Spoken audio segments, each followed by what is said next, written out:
Teka lang Ate Meldy? Ma'am, nagising po si Jeremy.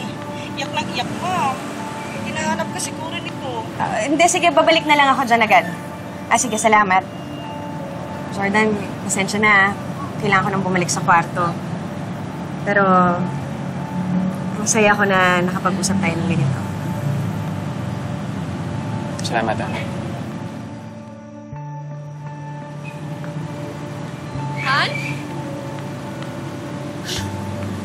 Hi. Jordan, anong ginagawa mo dito? Kanina pa kita hinahanap. Pinuntahan kita sa kwarto mo, wala ka doon. Papahangin lang ako dito. Bakit? Anong nangyari? Ba't mo hinahanap? Ano ako Ano?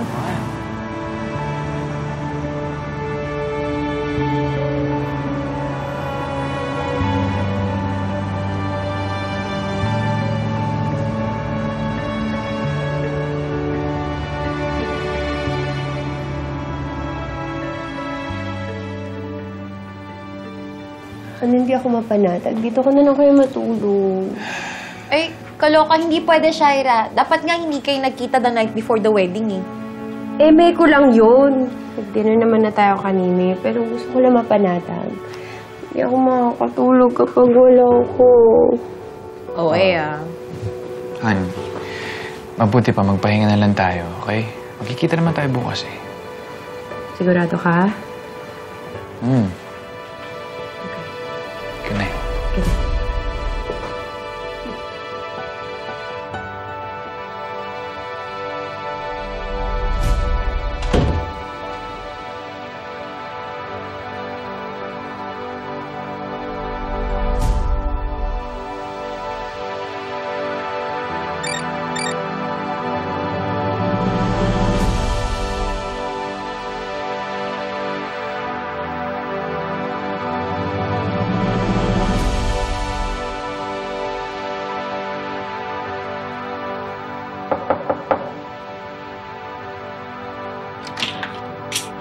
Ngayon, Christy.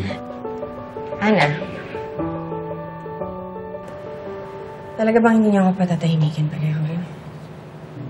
Dito ang tamang lugar o oras para mag-usap-usap o mag-away pa tayo. Tulog na yung mga bata.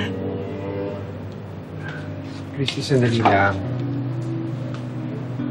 Sandali lang. Christy, hindi ako napunta dito para makipag-away. I came here to apologize.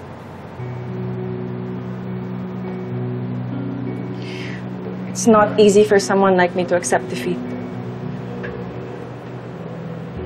So, hindi ito madali para sa akin. But you won. Actually, there was no competition. Kasi alam naman natin pareho kung sino ang mahal ni Leon.